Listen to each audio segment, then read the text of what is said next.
नमस्कार साथियों, मैं देवेश शुक्ला आप सभी साथियों का एक बार फिर से स्वागत करता हूं आपके अपने YouTube परिवार एग्जाम घर पर। और यहाँ पे कि हम आपको उत्तर प्रदेश से रिलेटेड उत्तर प्रदेश विशेष की हमारी क्लासेस चल रही हैं। तो आप सभी इन क्लासेस का लाभ ले रहे हैं और इन सभी क्लासेस का रेगुलर लाभ लेने के लिए आप सभी को क्या करना होगा, चैनल को सब्सक्राइब करना होगा। तो जिन साथियों ने भी चैनल को सब्सक्राइब अभी तक नहीं किया है वो चैनल को सब्सक्राइब कर ले और नोटिफिकेशन वाला जो बेल आइकन है उसको दबाना बिल्कुल ना भूले, ताकि जब भी क्लास यूट्यूब पे अपलोड की जाए तो वो आपको नोटिफिकेशन मिल सके और अब आप उस क्लास में जो भी आपको बताया जा रहा है उसका आप लाभ ले सकें। चाहे कोई भी एग्जाम हो, जैसे आपका यूपी कांस्टेबल का जो री एग्जाम लगा है वो हो, यूपी आरओ एआरओ हो, यूपी पीसीएस हो, जो ट्रिपल एससी के अंतर्गत जो एग्रीकल्चर टेक्निकल असिस्टेंट की भर्तियां आई हैं उन वो हो, या फिर आपका पीईटी हो, या आपका जो लेखपाल है, बीडीओ है, बीपीओ है, उत्तर प्रदेश से रिलेटेड ऐसा कोई भी एग्जाम जिसमें कि उत्तर प्रदेश विशेष से प्रश्न आते हैं, उनके लिए उन एग्जाम्स के लिए ये क्लासेस हमारी बहुत ही महत्वपूर्ण क्लासेस हैं। और उसमें से एक बहुत ही महत्वपूर्ण टॉपिक जो हम आज आपको पढ़ाएंगे, और ये टॉपिक आपका 2 से 3 भागों में होगा। क्या इस टॉपिक को कंप्लीट खत्म करने के लिए हमें 2 से 3 क्लासेस लगेंगी, क्योंकि हम चाहते हैं कि क्लासेस इतनी लंबी भी ना हो ताकि आप सब क्या हो, क्लासेस के लिए बोर हो क्लासेस को देख देख के, यानी कि बहुत देर तक नहीं पढ़ना चाहता, हमारा दिमाग बहुत ज्यादा नहीं पढ़ना चाहता। इसलिए हम छोटी छोटी क्लासेस में आपको चीजों को पढ़ाने की बताने की कोशिश करते हैं। तो जो आज का हमारा टॉपिक है वो हमारा टॉपिक कौन सा है, आपको आपकी स्क्रीन पे दिख रहा होगा कि जो आज का हमारा टॉपिक है वो है उत्तर प्रदेश की राजनीतिक एवं प्रशासनिक व्यवस्था। क्या उत्तर प्रदेश की राजनीतिक एवं प्रशासनिक व्यवस्था। अब ये जो राजनीतिक और प्रशासनिक व्यवस्था है इसमें हम थोड़ा सा जो पॉलिटिक्स है, यानी कि जो राजनीति है, राजनीति भी देखेंगे। राजनीति से मतलब कैसे प्रशासन में लोग जाते हैं, या और प्रशासनिक व्यवस्था की कैसे हमारे प्रदेश का या किसी भी प्रदेश का प्रशासन चलता है।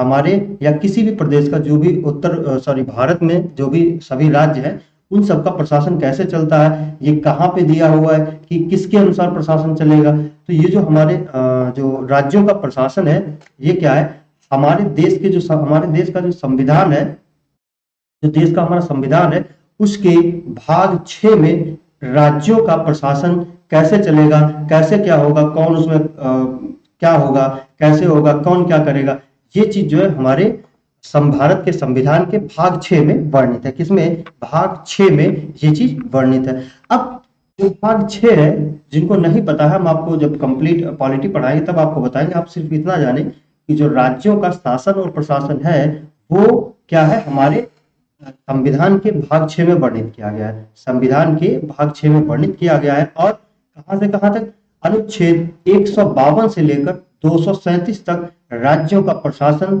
कैसे चलेगा, कैसे नहीं चलेगा, ये सारी चीजें वर्णित है। कहाँ पे, भाग 6। और अगर आपसे भाग 6 में पूछ ले कि भाग 6 में अनुच्छेद कहां से कहां तक है, तो आपके 152 से 237 तक जो है आपके क्या है, अनुच्छेद है भाग 6 में, जिनमें कि आपके शासन और प्रशासन राज्यों का वर्णित है। तो हम देखेंगे, आज की क्लास को शुरू करेंगे। और एक बार फिर से आप सबसे निवेदन है कि जिन लोगों ने भी अभी तक चैनल को नहीं सब्सक्राइब किया है वो सब लोग सब्सक्राइब करें। और जो भी साथी हमारा जहां से भी देख रहा है वीडियो को, अगर वीडियो अच्छी लगे, अगर क्लास अच्छी लगे तो एक बार कमेंट करके हमें मोटिवेट जरूर करें।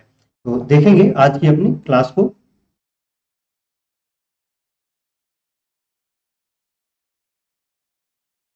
तो हमारी क्लास अब शुरू हो चुकी है।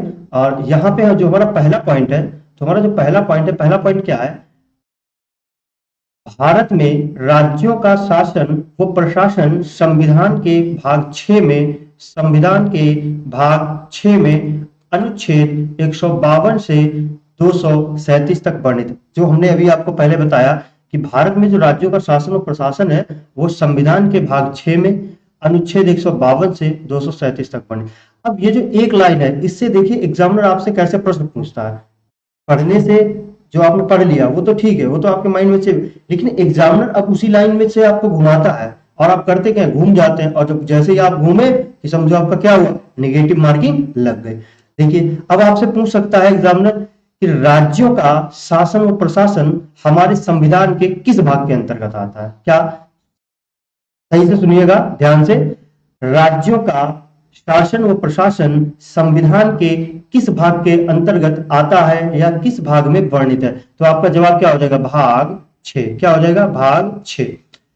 अब ये पूछे किस अनुच्छेद, या फिर ये पूछे भाग 6 में कितने अनुच्छेद हैं या कहां से कहां तक है? आपको ऑप्शन में दे देगा 152 से 237, 150 से 235। तो आपको क्या जवाब देना? 152 से लेकर के 237। या फिर आपसे इस तरह से भी प्रश्न पूछ सकता है कि हमारे भारत देश के संविधान में भाग 6 किससे संबंधित है? किससे संबंधित है?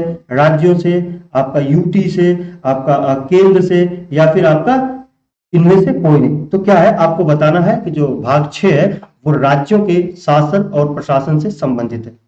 अब जो हमारा देश है वो कैसा है? उसमें संघात्मक प्रणाली अपनाई जाती है। कैसी? संघात्मक प्रणाली अपनाई जाती है शासन के लिए।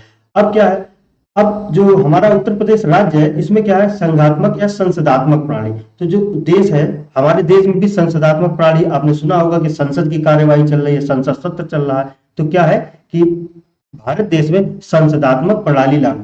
कैसी प्रणाली लागू? संसदात्मक प्रणाली लागू है। उसी तरह से जो हमारा राज्य है उत्तर प्रदेश, इस हमारे राज्य में भी संसदात्मक प्रणाली लागू है। अब देश में क्या है, भारत देश में क्या, संसद के 3 प्रमुख अंग कौन कौन से? राष्ट्रपति, लोकसभा और विधानसभा। कौन? राष्ट्रपति, लोकसभा और विधानसभा। इसी तरह से हमारे उत्तर प्रदेश राज्य में भी जो विधानमंडल है उसके 3 अंग है। कितने? 3 अंग। गवर्नर, विधानसभा और विधान परिषद। गवर्नर, विधानसभा और विधान परिषद। लेकिन जानने वाली बात यह है कि भारत के सभी राज्यों में ये द्विसदनात्मक व्यवस्था लागू नहीं है। अगर कोई पूछे भारत में कैसी व्यवस्था लागू है देश में, तो आपकी द्विसदनात्मक व्यवस्था है। लेकिन अगर आपसे ये पूछे क्या भारत के सभी राज्यों में द्विसदनात्मक व्यवस्था लागू है, तो आप कहेंगे बिल्कुल नहीं। क्यों? भारत के सिर्फ 6 ही राज्यों में द्विसदनात्मक व्यवस्था लागू, मतलब जिन राज्यों के पास अपने 2 सदन है। 2 सदन कौन कौन से आपके? विधानसभा और विधान परिषद। कौन? विधानसभा और विधान परिषद। भारत देश के सिर्फ 6 ही राज्यों में द्विसदनात्मक व्यवस्था लागू। वो कौन कौन से आपके? उत्तर प्रदेश, बिहार, महाराष्ट्र, कर्नाटक, आंध्र प्रदेश और तेलंगाना। ये हम अभी आपको आगे लिखाएंगे। तो ये हमने आपको बताया। अगला पॉइंट है हमारा, केंद्र की तरह उत्तर प्रदेश में संसदात्मक प्रणाली लागू होती है। क्या? संसदात्मक प्रणाली लागू। अब ये जो संसदात्मक प्रणाली है इसके 3 अंग होते हैं। कितने अंग होते हैं? 3 अंग होते हैं। इसके 3 अंग होते हैं। अब 3 अंग कौन कौन से हैं आपके? पहला है आपका कार्यपालिका, दूसरा है आपका न्यायपालिका और तीसरा है आपका विधायिका। क्या? कार्यपालिका, न्यायपालिका और विधायिका। अब देखिए विधायिका के अंतर्गत आपके कौन कौन आते हैं? गवर्नर, गवर्नर,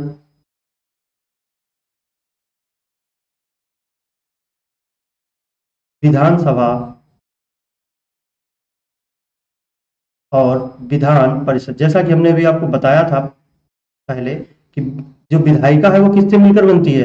विधानसभा, विधान परिषद और आपके गवर्नर से मिलकर बनती है। न्यायपालिका में आपका क्या आ जाएगा? न्यायपालिका में आपके आ जाएंगे हाई कोर्ट। कौन? हाई कोर्ट यानी कि उच्च न्यायालय। और कौन आ जाएंगे आपके? अधीनस्थ न्यायालय। कौन? अधीनस्थ,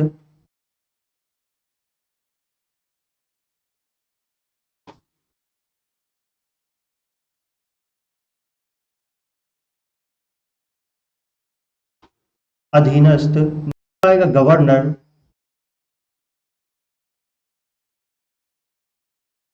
गवर्नर, सीएम। और कौन आ जाएगा आपका? मंत्रिपरिषद,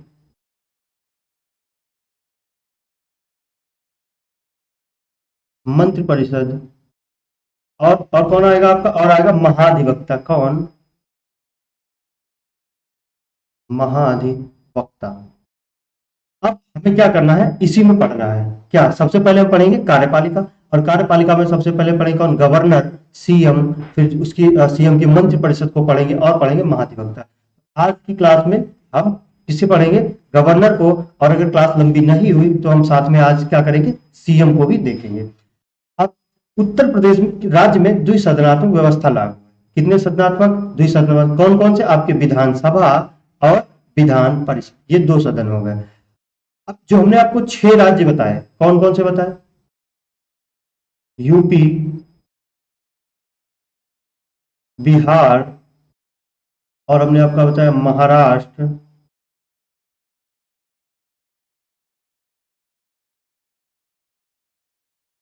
महाराष्ट्र,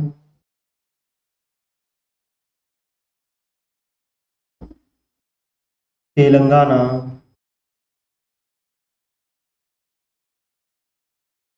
आंध्र प्रदेश और बताया आपको कर्नाटक। क्या? कर्नाटक। ये जो आपके 6 राज्य हैं, इनमें कैसी व्यवस्था लागू है आपकी? इनमें जो है आपके द्विसदनात्मक व्यवस्था है, सिर्फ और सिर्फ 6।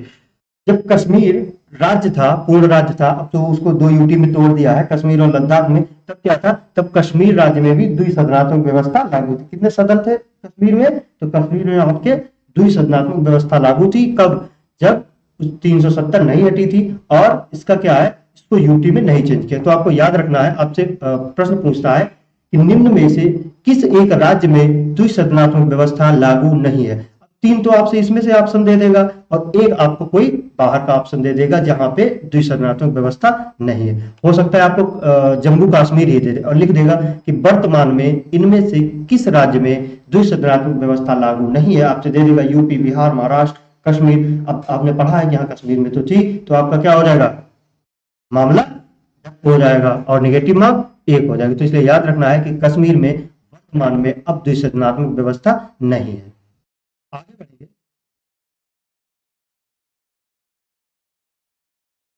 अब देखिए, हमने आपको बताया कि जो राज्य का शासन और प्रशासन है वो किस कहां से कहां तक है आपका? 152 से लेकर के आपके 237 तक। क्या? 152, अनुच्छेद 152 से 237 तक क्या है? राज्य की शासन और प्रशासन व्यवस्था को वर्णन किया गया है। अब इसमें जो सबसे पहला अनुच्छेद है 152। क्या? 152। इसमें क्या है? इसमें इसमें लिखा गया है, इसमें राज्य की परिभाषा दी गई है कि राज्य क्या होता है। जैसे आपने सुना संज्ञा, आप सुना संज्ञा क्या होती है, तो संज्ञा की परिभाषा है। संज्ञा की परिभाषा है, किसी व्यक्ति, वस्तु अथवा स्थान के नाम को संज्ञा कहते हैं। उसी तरह से इसमें क्या है? राज्य की परिभाषा दी है। क्या दिया गया है? 152 में राज्य की परिभाषा दी है कि राज्य और देश में क्या अंतर है। अब राज्य क्या होता है? जिसके पास अपना क्षेत्रफल हो। क्या हो? क्षेत्रफल हो।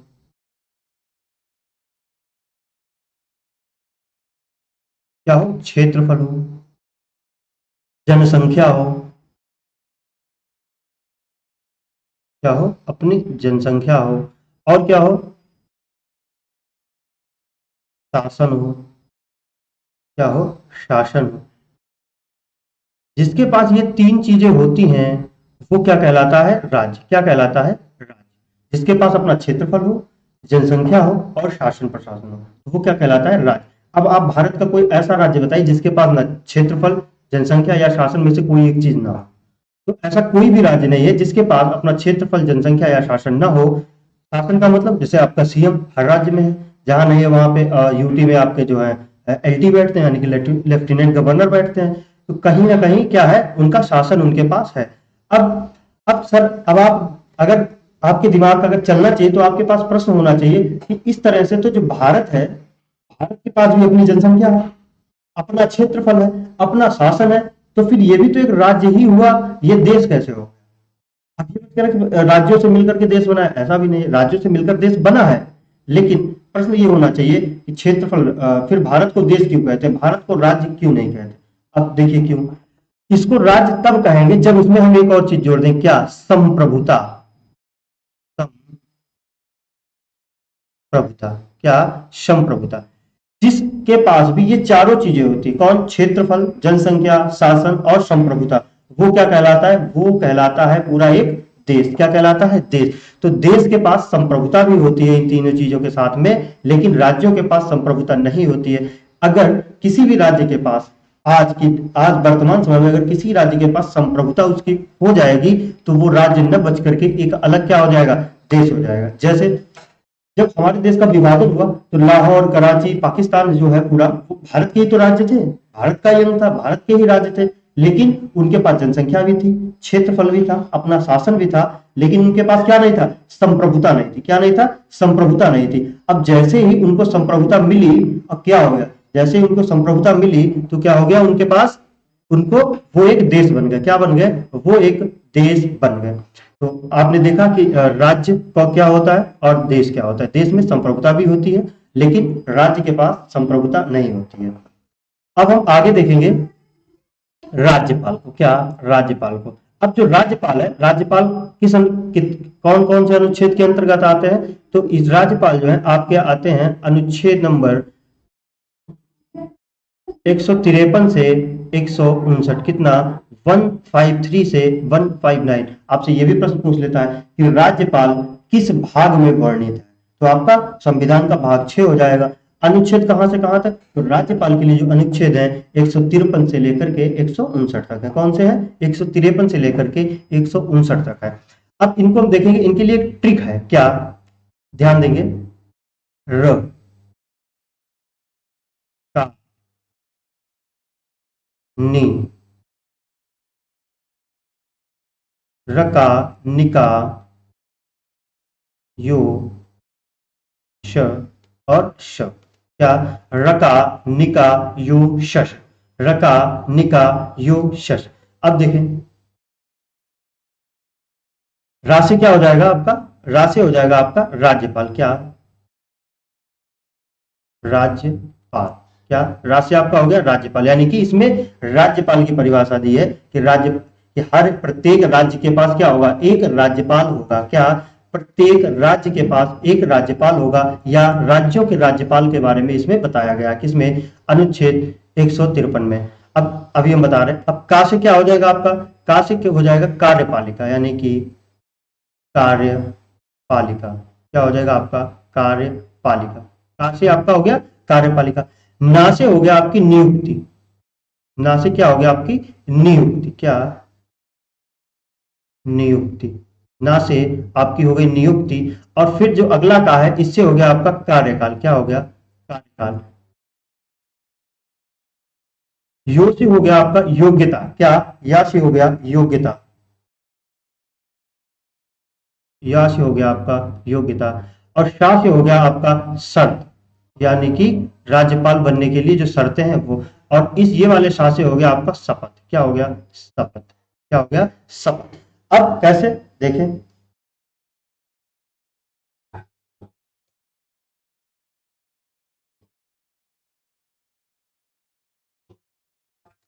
अब यहां से लिखना शुरू करिए। 152 हो गया आपका। अब यहां से लिखिए 153, 154, 155, 156, 157, 158 और 159, 158, 158। अब यहां से आप याद कीजिए रका निका यूसस, और आप शुरू कर दिए 152, 153, 154, 155, 156, 157, 158 और 159। अब एक यहां से देखिए, क्या, अभी हमने आपको ये ट्रिक बताई है याद करने की, इसके अनुच्छेद, इसके बाद में आपको डिटेल में बताएं। रा से क्या हो गया, राज्यपाल। अब राज्यपाल के पद के बारे में किस अनुच्छेद में चर्चा है, पूछ ले, 153 में। राज्यपाल की जो कार्यपालिका की जो शक्तियां हैं, जो कार्यपालिका प्रधान है, उसके बारे में कहां पे लिखा है कि इनके पास कौन कौन सी शक्तियां होंगी, किसका किसका ये उपयोग कर सकते हैं प्रशासन में, तो वो किसमें है, वर्णित है 154 में। इनकी जो राज्यपाल की जो नियुक्ति है वो किसमें है, 155 में। नियुक्ति के बारे में बताया गया है कि इनकी उम्र क्या होगी, इनकी नियुक्ति कौन करेगा, ये सब बताया गया है। अब जो 156 है, इसमें इनका कार्यकाल, कि इनका कार्यकाल कितने दिनों तक चलेगा, ये बताया गया है। योग्यता इनकी, कि इनके पास क्या योग्यता होनी चाहिए ताकि ये राज्यपाल बन सके। अब शासन है शर्त, कि इनके जो नियुक्त होने की या इनके जो राज्यपाल बनने की है वो शर्तें क्या होंगी, क्यों, शर्तें क्या होंगी। अब 159 में क्या है, शपथ, कि इनको शपथ कौन दिलाएगा, तो इनकी शपथ के बारे में दिया गया। तो आपको ये जो ट्रिक है ये आपको बहुत महत्वपूर्ण है, आप इसको लिख सकते हैं और इस तरह से आप पूरा राज्यपाल देख सकते हैं, पूरा राज्यपाल याद कर सकते हैं। अब देखेंगे हम एक एक अनुच्छेद कि राज्यपाल के जो कार्यपालिका शक्तियां हैं उसमें क्या कौन कौन सी शक्तियां हैं, राज्यपाल जो 153 है इसमें क्या क्या। आगे बढ़ेंगे।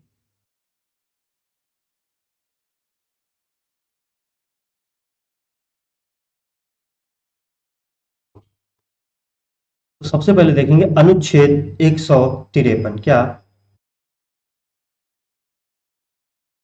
अनुच्छेद 153, 153। अब 153 में क्या था, 153 में है राज्यपाल का पद। क्या, राज्यपाल का पद, राज्यपाल का पद। अब अगर देखा जाए तो जो राज्यपाल का पद है ये कहां से लिया गया है, तो राज्यपाल का पद हमने कहां से लिया है, कनाडा से लिया है। कहां से लिया गया है, कनाडा। अगर आपसे पूछे कि जो हमारे देश में राज्यपाल का पद किस देश से लिया गया है, तो आपको बताना है कि राज्यपाल का पद जो है कनाडा से लिया गया। कहां से लिया गया आपका, कनाडा से लिया गया। अब इसमें और क्या कहा गया, इसमें कहा गया है कि प्रत्येक राज्य का एक राज्यपाल होगा। क्या, कि प्रत्येक राज्य का एक राज्यपाल होगा, लेकिन कभी कभी क्या है कि एक ही राज्यपाल दो राज्यों का भी राज्यपाल हो सकता है। कभी कभी एक ही राज्यपाल, तो जो जैसे मान लीजिए उत्तर प्रदेश का कोई राज्यपाल है, अब पड़ोसी राज्य है, मान लीजिए राजस्थान, अब वहां के राज्यपाल या छुट्टी पे चले गए या उनका देहावसान हो गया, तो क्या होगा, तुरंत तो आपको राज्यपाल आ नहीं जाएगा, लेकिन प्रशासन चलाने के लिए कोई ना कोई प्रशासक होना बहुत जरूरी होता है। इसलिए क्या है, उत्तर प्रदेश के जो राज्यपाल होगा उसे क्या है, अतिरिक्त भार दे देंगे, इसका, राजस्थान का। तो इसका मतलब यह है कि एक ही राज्यपाल एक से ज्यादा राज्यों का राज्यपाल पद धारण कर सकता है। सबसे महत्वपूर्ण एक ही लाइन है कि एक राज्यपाल एक से अधिक राज्यों के राज्यपाल का पद धारण कर सकता है। ये बात आपको याद रखनी है। अब इस स्थिति में अब एक दिक्कत तैयार होगी। अब दिक्कत ये तैयार होगी कि जो दूसरे राज्य का राज्यपाल था उसे भी सैलरी मिल रही थी, अब जिस राज्यपाल का वर्तमान में है उसे भी सैलरी मिल रही है। अब बात आएगी कि उसको सैलरी कौन देगा, राज्यपाल को सैलरी कौन देगा, या फिर दोनों राज्य सैलरी देंगे। जैसे मान लो उत्तर प्रदेश राज्य भी सैलरी देगा जितनी मिल रही थी, और राजस्थान राज्य भी सैलरी देगा जितनी मिल रही थी। तो इस स्थिति में क्या होता है, उसका जो वेतन है वो बढ़ेगा नहीं, जितना है उतना ही रहेगा। लेकिन राष्ट्रपति जी जो है, राष्ट्रपति के कहने पर दोनों राज्य जो है मिला के वेतन देंगे उनको। कितना, इतना नहीं, मतलब किसको, राज्यपाल को राष्ट्रपति के कहने पर वो दोनों ही राज्य मिला करके राज्यपाल को वेतन देंगे, जिन राज्यों के वो राज्यपाल होंगे। तो आपको ये बात याद रखनी है। तो आपको अनुच्छेद 53 में सिर्फ इतना याद रखना है कि जो इसमें क्या है, इसमें राज्यपाल के पद की चर्चा है, और जो राज्यपाल का पद है वो हमने कनाडा से लिया है, और एक राज्यपाल दो राज्यों का राज्यपाल हो सकता है। उस स्थिति में राष्ट्रपति के कहने पर दोनों ही राज्य मिलकर के राज्यपाल को वेतन देंगे। ठीक है, तो 153 से आपको इतना याद रखना है। देखें अनुच्छेद 154, 154। अब 154 में क्या हमने आपको बताया था, 154 में हमने आपको बताया था क्या है, 154 में क्या बताया, कार्यपालिका। क्या, राज्यपाल की कार्यपालिका शक्तियां। क्या, राज्यपाल की कार्यपालिका शक्ति। अब ये जो राज्यपाल है ये कार्यपालिका का प्रधान होता है, कार्यपालिका का प्रधान होता है, कार्यपालिका का प्रधान होता है, कार्यपालिका का प्रधान होता है। लेकिन ये कैसा होता है, ये सिर्फ और सिर्फ औपचारिक होता है प्रधान। कौन सा, औपचारिक, औपचारिक प्रधान होता है। अब इसका जो वास्तविक प्रधान है वो कौन होता है, तो जो सीएम होता है वो कार्यपालिका का वास्तविक प्रधान होता है।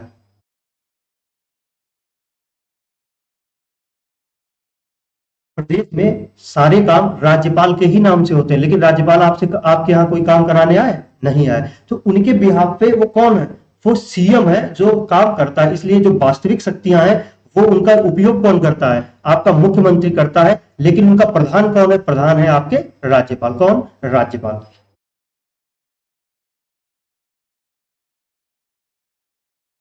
अब देखिए जो कार्यपालिका के जो अंतर्गत है बहुत सारे ऐसे काम हैं जो किए जाते हैं, बहुत सारे विभिन्न प्रकार के कार्य हैं जो किए जाते हैं, और इनकी शक्ति किसके पास है, वो आपकी किसके पास, राज्यपाल के पास है। अब देखिए इनकी जो कार्यकारी शक्तियां हैं वो कार्यकारी शक्तियां कौन सी हैं। पहली शक्ति देखो, तो इनकी जो पहली शक्ति है सीएम, ये क्या करते हैं, सीएम। और जो मंत्री होते हैं, सीएम हो गए, मंत्री हो गए, और अन्य पदाधिकारी जैसे आपके उत्तर प्रदेश लोक सेवा आयोग, उत्तर प्रदेश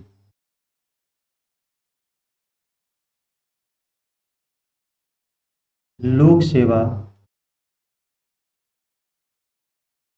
आयोग के जो अध्यक्ष होते हैं, कौन, अध्यक्ष होते हैं, अध्यक्ष। और उत्तर प्रदेश निर्वाचन आयुक्त, क्या? राज्य निर्वाचन आयुक्त, राज्य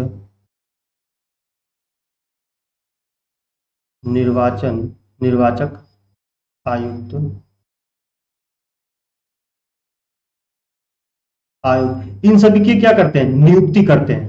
कि नियुक्ति का काम किनका होता है? नियुक्ति करने की शक्ति किसकी होती है? आपकी राज्यपाल की होती है। किसकी होती है? राज्यपाल। सीएम यानी कि मुख्यमंत्री, और जो मंत्रिपरिषद होती है, उत्तर प्रदेश लोक सेवा आयोग का अध्यक्ष, राज्य निर्वाचन आयुक्त, इन सब की नियुक्ति आपका कौन करता है? राज्यपाल करता है। अब सबसे बड़ा कंफ्यूजन होता है कि जो हमारा मुख्यमंत्री है वो निर्वाचित होता है कि आपका उसका चुनाव होता है। सीएम के पद के लिए चुनाव नहीं होता है, सीएम की नियुक्ति होती है। लेकिन सीएम क्या होते हैं? एक सदन के सदस्य के रूप में वो निर्वाचित होते हैं। क्या? विधानसभा या विधान परिषद के सदस्य के रूप में वो निर्वाचित होते हैं, लेकिन जो सीएम का पद है उसके लिए वो नियुक्त होते हैं। जैसे आपके मान लीजिए विधानसभा का चुनाव हुआ, उसमें बहुत सारे सदस्य जो है चुने गए। अब उन वो सारे सदस्य मिलकर के अब एक अपना जो हेड चुनते हैं, यानी कि मुखिया चुनते हैं, जो सभी जिसका एक नाम पे सभी लोग क्या है? सहमत होते हैं कि हाँ, इसको हम अपने जो नेता दल है इसका अध्यक्ष चुनते हैं या इसका हेड चुनते हैं, और ये जो है मुख्यमंत्री बने। ये मुख्यमंत्री बने तो क्या होता है कि राज्यपाल के पास में ये संस्तुति भेजी जाती है, नाम भेजा जाता है कि हम इस व्यक्ति को, ये हमारे जो नेता है, इनका दल का नेता है, और इसे हम मुख्यमंत्री के लिए नियुक्त करने की सिफारिश करते हैं। तो क्या होता है? राज्यपाल जो है मुख्यमंत्री की नियुक्ति करता है। क्या करता है? नियुक्ति करता है। तो आज से याद रखेंगे, नियुक्ति करता है। अब उसके बाद आते हैं मंत्री। अब सीएम की नियुक्ति करता है राज्यपाल। अब वहीं पे मंत्रियों की भी जो मंत्रिपरिषद होती है सीएम की, अब देखिए, राज्यपाल ने अपनी सुविधा के लिए काम सुचारू रूप से किसे नियुक्त किया? सीएम को। सीएम ने किसी नियुक्त किया? अपनी मंत्रिपरिषद को नियुक्त किया। ऐसे ही नीचे हायरार्की चलती चली जाती है। तो क्या है? अब जो मंत्रिपरिषद है, अब मंत्रिपरिषद की नियुक्ति कौन करता है? तो मंत्रिपरिषद की भी नियुक्ति राज्यपाल करता है, लेकिन वह उसमें क्या करता है? आपका जो मुख्यमंत्री होता है, मुख्यमंत्री जिसके नाम की संस्तुति करते हैं, यानी कि जिसके भी नाम का राज्यपाल के पास भेजते हैं कि इनको मंत्री पद बनाया जाए, तो क्या करते हैं? सीधा सीधा ये कहें कि जो गवर्नर है वो मंत्रियों की नियुक्ति मुख्यमंत्री की सलाह पर करते हैं। किसकी सलाह पर करते हैं? अब ठीक यही हायरार्की आपकी देश में आ जाएगी। प्रधानमंत्री पद की नियुक्ति कौन करता है? प्रधानमंत्री की नियुक्ति कौन करता है? राष्ट्रपति करते हैं। अब जो प्रधानमंत्री की मंत्रिपरिषद होती है उनकी नियुक्ति कैसे होती है? प्रधानमंत्री की सलाह पर उनकी नियुक्ति भी कौन करता है? राष्ट्रपति कर। उत्तर प्रदेश लोक सेवा अध्यक्ष की नियुक्ति राज्यपाल करेगा प्रदेश में, राज्य में, और वही अगर केंद्र में होगा तो आपका राष्ट्रपति करेगा। राज्य निर्वाचन आयुक्त की नियुक्ति आपका गवर्नर करेगा। इसी तरह से जो केंद्रीय निर्वाचन आयोग है उसकी नियुक्ति कौन करेगा? उसका अध्यक्ष की नियुक्ति आपका राष्ट्रपति करेंगे। तो हायरार्की सेम है, हायरार्की सेम है, बस वहां राष्ट्रपति है और यहाँ आपका राज्यपाल। अच्छा, राज्यपाल को क्या कहते हैं? प्रदेश का प्रथम व्यक्ति कहते हैं। जिस तरह से राष्ट्रपति को देश का प्रथम व्यक्ति कहते हैं, उसी तरह से उत्तर प्रदेश राज्य में गवर्नर को प्रथम व्यक्ति भी कहा जाता है। तो ये हो गया आपका 154। इनकी ये एक तो ये शक्तियां हो गई। दूसरी शक्ति देखिए, इनकी कुछ विधायी शक्तियां कैसी हैं? विधायी शक्तियां। अब विधायी शक्तियां कौन सी हैं? ये सत्राहूत, सत्राहूत, यानी कि विधानमंडल के सत्र जो है चलते हैं उनको सत्राहूत कर सकते हैं, और सत्रावसान करने की शक्ति इनमें होती है, और सत्रावसान करने की शक्ति होती है। सत्रावसान करने की शक्ति किसके पास होती है? आपके आपके राज्यपाल के पास होती है। और तीसरी क्या शक्ति है? जैसे कोई विधेयक पास होता है, कोई विधेयक पास होता है, तो जब तक ये उस पर साइन नहीं करेंगे तब तक वो विधेयक कानून नहीं बनेगा। जब तक ये विधेयक पर हस्ताक्षर नहीं करेंगे तब तक क्या है? वो विधेयक कानून नहीं बन सकते। क्या? विधेयक कानून नहीं बन सकता। अगली देखें शक्ति इनकी कौन सी है? अगली शक्ति है इनकी वित्तीय शक्ति। कौन सी? वित्तीय शक्ति। अब वित्तीय शक्ति से यह है कि राज्यपाल जो है आकस्मिक निधि से धन निकाल सकते हैं, तथा अब क्या करते हैं? ये पंचायतों में वित्तीय सुधार के लिए राज्य वित्त आयोग का गठन करते हैं। क्या? आप सीधा सीधा समझिए कि राज्य वित्त आयोग का गठन, राज्य वित्त आयोग का गठन, राज्य वित्त आयोग का गठन कौन करता है? आपके राज्यपाल करते हैं। अब वो पंचायतों के लिए करते हैं, वो सब हम आपको बताएंगे जब हम आपको पढ़ाएंगे क्या, पंचायत। ठीक है, पंचायत नगर पालिका पढ़ाएंगे तब आपको। तो क्या काम हो गया, राज्य वित्त आयोग का गठन कौन करता है, आपके करते हैं राज्यपाल। और किस अनुच्छेद के अंतर्गत, जब आप हाई लेवल के एग्जाम में पीसीएस वगैरह में बैठे तब आपसे पूछेगा कि राज्य वित्त आयोग का गठन राज्यपाल किस अनुच्छेद के अंतर्गत करते हैं, तो आपका हो जाएगा 154, क्या 154। अभी इतना नहीं पूछेगा, अभी आपसे जो वनडे एग्जाम है जिनकी भी आप तैयारी कर रहे हैं तो उसमें आपसे यही पूछेगा कि राज्य वित्त आयोग का गठन कौन करता है। अगली देखें, अगली इनकी शक्ति है क्षमादान शक्ति। कौन सी, क्षमादान शक्ति। अब क्षमादान शक्ति राष्ट्रपति के पास भी है, राज्यपाल के पास भी है। अब क्षमादान शक्ति में क्या है, कोई भी जो दोष सिद्ध अपराधी है, क्या है, दोष सिद्ध अपराधी है, उसको जिस तरह से राष्ट्रपति उसकी जो दंड है उसको कम कर सकते हैं, उसको स्थगित कर सकते हैं, क्या और क्या कर सकते हैं, उसकी जो इंटेंसिटी है उसको कम कर सकते हैं, इंटेंसिटी है उसको कम कर सकते हैं। यही इसी तरह से राज्यपाल भी ये सब कर सकता है, लेकिन राज्यपाल एक काम नहीं कर सकता, वो क्या है, राष्ट्रपति के पास पावर है कि वह मृत्युदंड को माफ कर सकता है, लेकिन राज्यपाल मृत्युदंड को माफ नहीं कर सकता। क्षमादान जो शक्तियां हैं राष्ट्रपति और गवर्नर में, उसमें एक ही अंतर है, वो ये है कि राज्यपाल मृत्युदंड को क्षमा नहीं कर सकता और राष्ट्रपति मृत्युदंड को भी क्षमा कर सकता है। तो ये हो गई इनकी क्षमादान शक्ति। और कौन सी शक्ति है, आपातकालीन शक्ति। कौन सी, आपातकालीन शक्ति। अब आपातकाल के समय क्या होता है, आपातकाल के समय जब भी जब भी राष्ट्रपति शासन होता है राज्य में, तो उस समय पे प्रदेश की जितनी भी शक्तियां हैं वो सभी कहां चली जाती, वो सभी राज्यपाल के हाथों में चली जाती। तो ये क्या है, उनकी आपातकालीन शक्ति हो गई। विवेकाधिकार शक्ति क्या है, कि वो अपने विवेक से क्या कर सकते हैं। अब देखिए, वो विवेक से कर ये सकते हैं, इसके तहत क्या करेंगे, मान लीजिए चुनाव और किसी भी पार्टी को बहुमत नहीं मिला, क्या बहुमत नहीं मिला।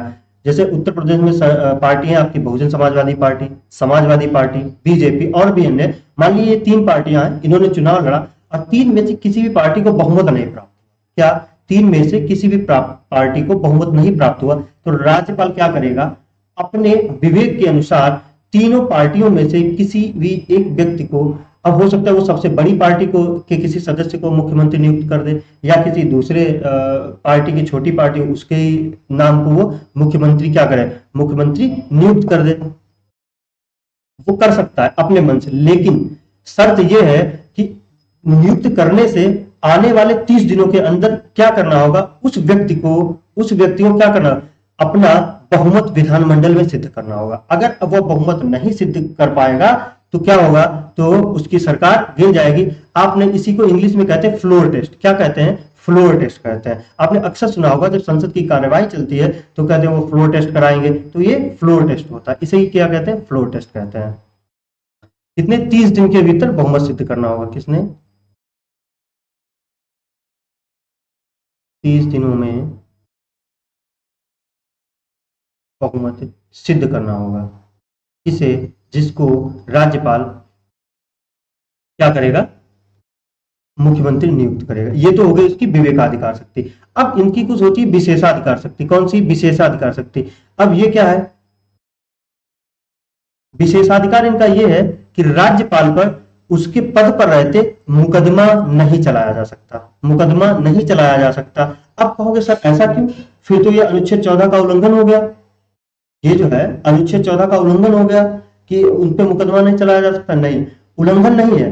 ये जब तक अपने पद पर है तब तक इन पे मुकदमा नहीं चलाया जा सकता, लेकिन ये जैसे ही अपने पद से हटेंगे इन पे क्या है, मुकदमा चला दिया जाएगा।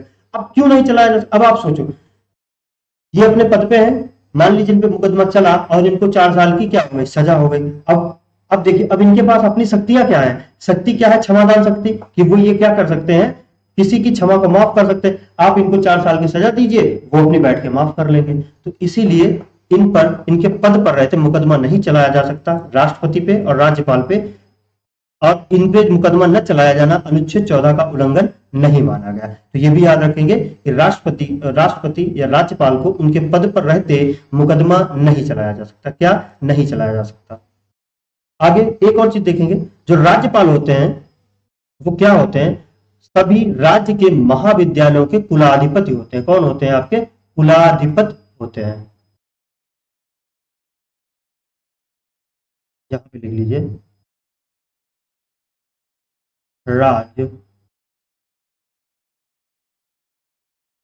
विश्वविद्यालयों के कुलाधिपति यानी कि चांसलर होते, कौन होते हैं? कुलाधिपति होते हैं। जो सेंट्रल यूनिवर्सिटी है उनका कुलाधिपति कौन होता है? आपके राष्ट्रपति होते हैं। और जो राज्य के विश्वविद्यालय हैं, इनके कुलाधिपति कौन होते हैं? आपके राज्यपाल होते हैं। और जो महाविद्यालय में जो सबसे टॉप हेड होते हैं उन्हें हम क्या बोलते हैं? Vice chancellor. क्या कहते हैं? वाइस चांसलर कहते हैं। अब इनकी एक और शक्ति है, उसके बारे में जानो। देखो, जब राष्ट्रपति या राज्यपाल के पास कोई विधेयक जाता है, क्या विधेयक जाता है, तो राष्ट्रपति क्या कर सकते हैं? उसको या तो वापस कर सकते हैं संशोधन के लिए, या फिर उस पर जेवी वीटो कर सकते हैं। क्या है? जेवी वीटो कर सकते हैं, मतलब अपने पास ही रखा रहने दे, नाम ही ना ले। क्या? नाम ही ना ले। लेकिन इस स्थिति में राज्यपाल की शक्ति राष्ट्रपति से ज्यादा। अब कहोगे वो सर वो कैसे? वो हम आपको बताते हैं। जब राज्यपाल के पास कोई विधेयक जाता है सदन से पास होकर के हस्ताक्षर के लिए, तो राज्यपाल के पास अधिकार है कि या तो उसको हस्ताक्षर कर दे और उसको कानून बन जाने दे, पहला। दूसरा है वो उसको वापस कर दे संशोधन के लिए कि भाई इसको ले जाओ और इसमें कुछ सुधार करके ले आओ, हमारे समझ में ये नहीं आ रहा है। तीसरा वो क्या कर सकता है? जेबी वीटो कर ले, मतलब उसको आए और अपने पास रद्दी में डाल दे और अपने धोखा क्या कर सके? कबाड़िया इसको बेच लेना, मतलब वो रख के भूल जाए, यानी कि उसने जेबी वीटो कर। तीसरा उसके पास ये अधिकार है राज्यपाल के पास एक्स्ट्रा, जो कि राष्ट्रपति के पास नहीं है, कि वो उस विधेयक को अपने पास रख सकता है। किसके लिए? राष्ट्रपति के पास भेजने के लिए। किसके पास? राष्ट्रपति के पास भेजने के लिए उसे अपने पास रख सकता है। तो इस तरह से क्या है, इस मामले में राज्यपाल के पास शक्ति राष्ट्रपति से ज्यादा हो। क्या? राष्ट्रपति की ज्यादा हो गई। अब अगला देखेंगे, अगला हमारा अनुच्छेद है 155। कौन? 155। 155 में क्या है? 155 में हमने आपको बताया था क्या है? नियुक्ति, राज्यपाल की नियुक्ति। अब राज्यपाल की नियुक्ति को कौन करता है? तो इसकी नियुक्ति जो है वो करते हैं राष्ट्रपति। कौन करते हैं? नियुक्ति कौन करता है? राष्ट्रपति। राज्यपाल की नियुक्ति कौन करता है? आपका राष्ट्रपति करते हैं। और ये किसकी सलाह पर करते हैं? पीएम की सलाह पर। पीएम की सलाह, किसकी? पीएम की सलाह पर। अगला है आपका 156 यानी कि अनुच्छेद 156। 156 में क्या है? वैसे तो नॉर्मली इनका कार्यकाल वैसे तो 5 वर्ष का होता है कहा जाता है, लेकिन इनका कोई भी निश्चित कार्यकाल नहीं होता। क्या? निश्चित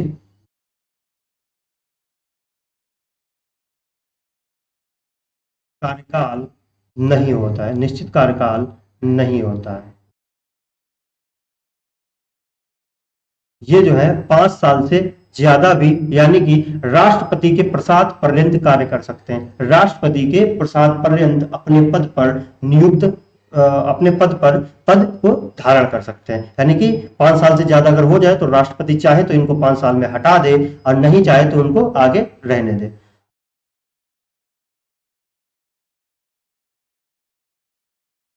राष्ट्रपति के प्रसाद पर्यंत, राष्ट्रपति के प्रसाद पर्यंत ये क्या है? पद को धारण करते हैं। अगला है 157। क्या? 157। 157 में क्या है? 157 में राज्यपाल की योग्यता। क्या? राज्यपाल की योग्यता। अब योग्यता कौन कौन सी होनी चाहिए? ये भारत का नागरिक होना चाहिए। भारत का नागरिक होना चाहिए। दूसरा, ये पागल या दिवालिया नहीं होना चाहिए। पागल या दिवालिया ना हो।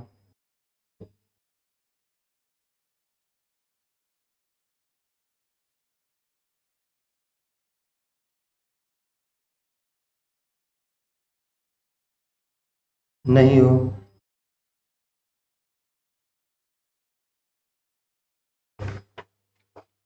अगला है लाभ के पद पर न हो। क्या? लाभ के पद पर न हो। क्या ना हो? लाभ के पद पर नहीं होना चाहिए। लाभ के पद पर नहीं होना चाहिए। अगला है, इसकी उम्र कितनी होनी चाहिए? 35 साल कम से कम होनी चाहिए। 35 साल इसकी क्या होनी चाहिए? उम्र होनी चाहिए। तो ये क्या हो गई इनकी मुख्यमंत्री बनने की क्या हो गई? योग्यताएं हो, सॉरी, राज्यपाल बनने की योग्यताएं हो गई। आगे देखेंगे अनुच्छेद 158। अनुच्छेद 158 क्या कहता है? 158 में क्या है? तो अनुच्छेद 158 में है क्या? अनुच्छेद 158 में राज्यपाल के लिए शर्तें क्या है? शर्तें। अब ये शर्तें कौन कौन सी हैं ये देखिए।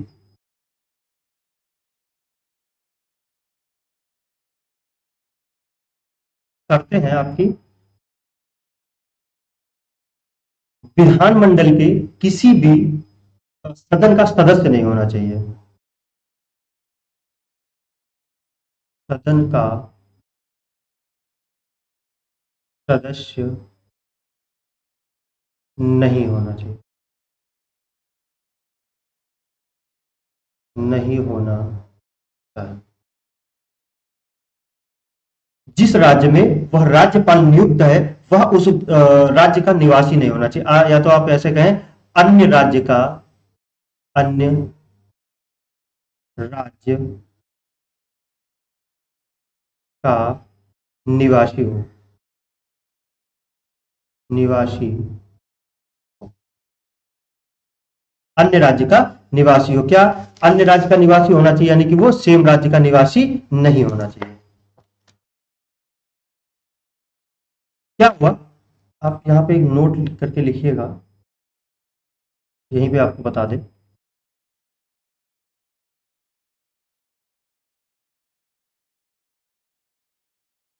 1966 में हमारा देश आजाद हुआ 1947 में। तो 1966 में क्या बना? पहला प्रशासनिक सुधार आयोग, प्रथम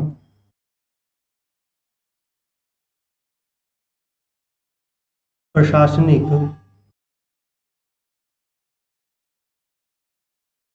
सुधार आयोग की स्थापना हुई। क्या? प्रथम प्रशासनिक सुधार आयोग की स्थापना हुई। इसके अध्यक्ष जो थे वो कौन थे आपके? इसके अध्यक्ष थे मोरारजी देसाई। कौन? मोरारजी देसाई। मोरारजी देसाई इसके अध्यक्ष थे। अब इन्होंने जब अनुशंसा की राज्यपाल के पद पर, तो इन्होंने कहा कि जो राज्यपाल का पद है वो राजनीतिक नहीं होना चाहिए। क्या? राजनीतिक व्यक्ति नहीं होना चाहिए। वैसे तो ऐसा होता नहीं है, लेकिन इन्होंने अनुशंसा की थी कि जो राज्यपाल का पद है वो किसी भी पार्टी से जुड़ा हुआ नहीं होना चाहिए, वो न्यूट्रल व्यक्ति होना चाहिए। लेकिन ऐसा होता नहीं है, जैसा कि आप सब जानते होंगे कि ऐसा ग्राउंड लेवल पे है नहीं। तो अगर यहां से देखिए, प्रथम प्रशासनिक सुधार आयोग की स्थापना कब बनाया गया? 1966 में। इसके अध्यक्ष कौन थे? मोरारजी देसाई। और राज्यपाल के बारे में क्या कहा गया? कि जो राज्यपाल है उसे राजनीतिक व्यक्ति नहीं होना चाहिए, यानी कि राजनीतिक व्यक्ति से नहीं होना चाहिए। तो ये शर्तें हो गई। अब देखेंगे 159, यानी कि 159 जो राज्यपाल का अनुच्छेद है, 159 में क्या है? 159 में क्या था? शपथ। क्या था आपका? शपथ। तो राज्यपाल को शपथ कौन दिलाता है? अभी हमने आपको बताया राज्यपाल को शपथ दिलाता है, अभी बताया नहीं, अब बताने जा रहे हैं। तो राज्यपाल को जो शपथ है वो दिलाते हैं हाई कोर्ट के मुख्य न्यायाधीश। मुख्य न्यायाधीश, हाईकोर्ट के मुख्य न्यायाधीश क्या करते हैं? इनको शपथ दिलाते हैं। किसको? राज्यपाल को शपथ दिलाते हैं। अब आप ये पूछ सकते हैं कि सर मान लीजिए जब राज्यपाल को शपथ दिलानी हो उस समय पर जो है हाईकोर्ट में न्यायाधीश उस पद खाली हो। एक सेकंड रुकेंगे आप सब।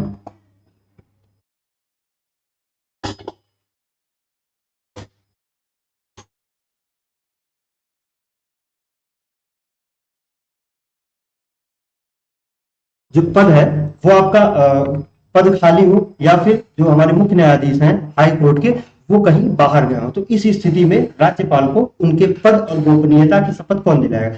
तो इस स्थिति में जब भी जो हाई कोर्ट के मुख्य न्यायाधीश हैं वो कहीं बाहर जाते हैं या उनका पद खाली होता है, तो वो क्या करते हैं? एक जज को जो वहां के और जो न्यायाधीश हो उनमें से एक को क्या करते हैं, कार्यभार दे जाते हैं। तो उस स्थिति में जो भी वो नियुक्त कार्यभार वाला जो आपका न्यायाधीश होगा वो क्या करेगा, इनको गवर्नर को शपथ दिलाएगा। ठीक है, तो आज की क्लास को हम यहीं पे रोकेंगे, क्योंकि अब अगर हम आगे जाएंगे मुख्यमंत्री तक तो फिर क्लास आपकी लंबी खींचेगी। और तो आज हमने देखा क्या कि राष्ट्र अपना भारत में जो कैसा प्रशासनिक ढांचा है, उत्तर प्रदेश के बारे में देखा, और किसमें द्विसदनात्मक व्यवस्था है, किसमें नहीं है, राज्य की परिभाषा और राज्यपाल से संबंधित हमने अनुच्छेद देखे। अब अगली क्लास में हम देखेंगे क्या मुख्यमंत्री को, और मुख्यमंत्री के साथ साथ आपके जो महाधिवक्ता हैं उनको देखेंगे, और फिर ऐसे धीरे धीरे ये पूरा टॉपिक हम खत्म करेंगे इसको, और इसके बाद में एक नया टॉपिक लाएंगे। तो आप सभी का धन्यवाद। आप सभी को क्या करना है, चैनल को सब्सक्राइब करना है और अपने दोस्तों में वीडियोस को शेयर करना है, ताकि जो आपका अपना परिवार है एग्जाम पर ये और बढ़ सके और लोगों को अपनी सुविधाएं दे सके। तो धन्यवाद, राधे राधे।